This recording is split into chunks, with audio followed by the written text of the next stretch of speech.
Assalamualaikum warahmatullahi wabarakatuh. Halo teman-temanku semua. Perkenalkan, kami dari tim penyuluhan UKM Firman Universitas Negeri Malang. Saya sendiri Dewi Susanti dan rekan saya Shirley akan memaparkan beberapa ilmu terkait nafsa. Oke nih, sebelumnya teman-teman semua udah pada tahu apa belum apa itu nafsa? Nafsa itu kependekan dari narkotika, psikotropika, dan zat-zat adiktif yang kalau substansinya itu disalahgunakan, maka dia akan memiliki dampak yang buruk bagi kita semua.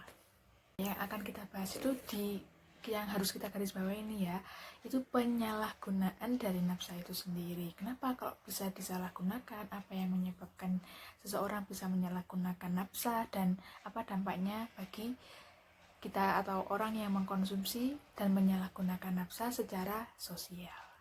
Penyalahgunaan nafsa itu sendiri secara sosial akan saya bagi atau akan kita bahas menjadi dua kategori. Yang pertama sosial individu penyalahguna dan sosial di masyarakat.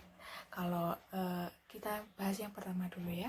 Untuk sosial individu, seseorang atau orang atau pelajar atau siapapun lah menyalahgunakan nafsa, sisi sosialnya akan menjadi lebih ke yang tertutup.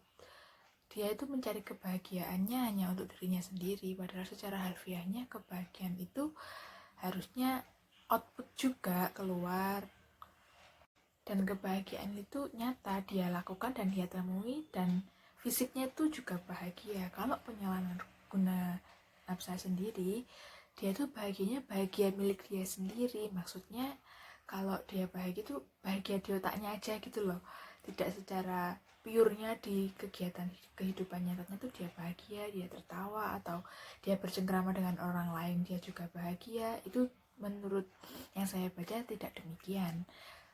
Dia hanya bahagia yang fantasi-fantasi aja.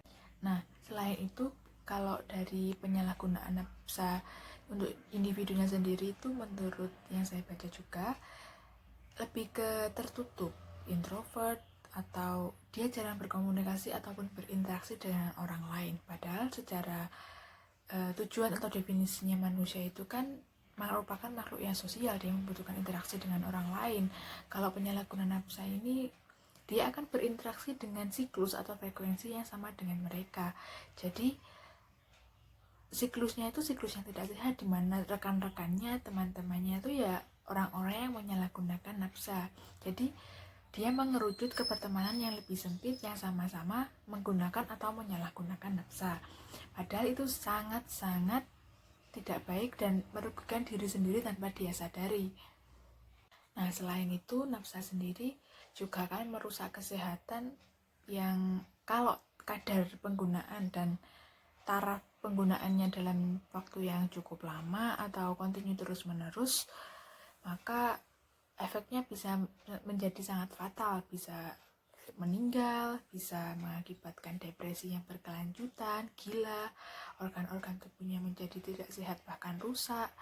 Dan yang pertama diserang adalah sistem sarafnya, karena efek yang dicari dari penyalahgunaan nafsa ini kan adalah kebahagiaan atau keinginan bahagia yang tidak bisa dia capai secara nyata. Jadi bahagianya bahagia ilusi. Nah, itu yang mempengaruhi atau yang dipengaruhi dari nafsa itu sendiri kan langsung ke syaraf otak. Jadi otaknya jadi tidak sehat. Oke, untuk yang kedua akan kita bahas terkait nafsa di sosial masyarakat. Kalau di masyarakat itu pengguna atau penyalahguna nafsa itu akan dipandang sebagai orang yang sangat mungkin buruk atau tidak baik lah. Jadi masyarakat itu kadang tidak menyadari bahwa seseorang itu menyalahgunakan nafsa. Mungkin beberapa ciri-ciri dapat diketahui ketika seseorang tidak berinteraksi di masyarakat, maka ada indikasi atau ada salah satu indikasi bahwa dia itu menyalahgunakan nafsa. Itu masyarakat kadang tidak mengetahui secara detail, ataupun kalau masyarakat tahu seseorang atau lingkungan di masyarakatnya menyalahgunakan nafsa itu tidak peka. Kenapa? Karena wawasan atau edukasi terkait nafsa itu mungkin kurang. Dan ya menurut saya masyarakat kalau di perkampungan itu tidak terlalu ambil pusing terkait penyalahgunaan nafsa, padahal dari sisi manapun itu akan membawa dampak yang negatif bagi pengguna, masyarakat, ataupun orang lain, karena dia cukup menyangkut hajat orang banyak kalau sudah disalahgunakan dengan cara yang disengaja ataupun dalam waktu yang lama. Kalau di sisi sosial, secara bermasyarakatnya nih, masyarakat itu dapat mengetahui kalau seseorang di lingkungannya menyalahgunakan nafsa itu dia jarang berinteraksi. Kan kelihatan sekali ya kalau orang yang tersenyum kepada tetangganya, atau saling sapa, atau melakukan hal-hal baik bersama, melakukan gotong royong ketika kerja bakti di lingkungan masyarakat, itu akan timbul rasa yang senang, baik. Itu secara nyata. Kalau penyalahguna kan dia lebih introvert, lebih ke penyendiri, dunianya itu dunia dia sendiri. Jadi kita tuh harus mengedukasi masyarakat kita akan terkait bahaya penyalahgunaan nafsa. Itu cukup kompleks, dilihat dari berbagai sudut pandang, salah satunya sosial, yang cukup meresahkan kan. Maka dari itu kita sebagai anak muda ataupun manusia yang sekarang ini mengalami masalah, ayo masalahnya diselesaikan satu persatu, dicarikan solusi terbaik, dan jauhilah nafsa. Terima kasih. Wassalamualaikum warahmatullahi wabarakatuh. Jadi di sini saya akan mewawancarai salah satu remaja di desa saya. Mohon maaf ya Mbak mengganggu waktunya. Saya akan bertanya mengenai narkotika. Nah, Mbaknya kan pasti pernah dengar ya contohnya narkotika itu apa aja, dan pasti pernah dengar tentang berita-berita penyalahgunaan narkotika, entah di lingkungan sekitar atau di kalangan artis. Iya Mbak, pernah dengar kayak kalau dari kalangan artis tuh adalah yang diberitakan dari TV-TV itu. Iya, nggak usah disebutkan ya Mbak namanya. Nah, kalau contoh dari narkoba yang Mbak tahu itu apa aja ya? Saya tahu ganja, kokain, sama pil. Nah, sebenarnya narkoba itu masih banyak jenisnya ya, kayak disebutkan Mbaknya tadi. Ada ekstasi juga, ada heroin, ada morfin gitu. Nah, contoh dari narkoba tadi juga berdampak bagi tubuh karena bisa merusak tubuh gitu loh. Terus selain itu juga berdampak pada lingkungan sekitar kan. Nah, menurut Mbaknya sendiri dampak dari narkoba terhadap lingkungan sekitar kita itu apa Mbak? Antisosial. Setelah itu ada pasti orang yang pengguna narkoba itu dikucilkan, dan itu menjadi beban keluarga dan banyak kejahatan lagi.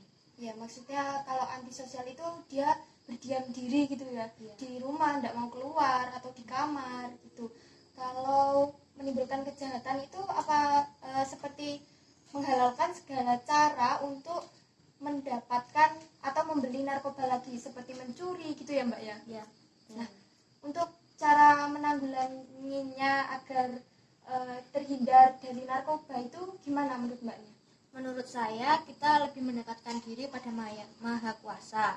Setelah itu kita menjauhi pergaulan bebas, kita bergaul dengan orang-orang yang baik, jangan sama yang pengguna narkoba. Setelah itu kita jangan coba-coba untuk menggunakan narkoba. Ya, walaupun secara gratis ya.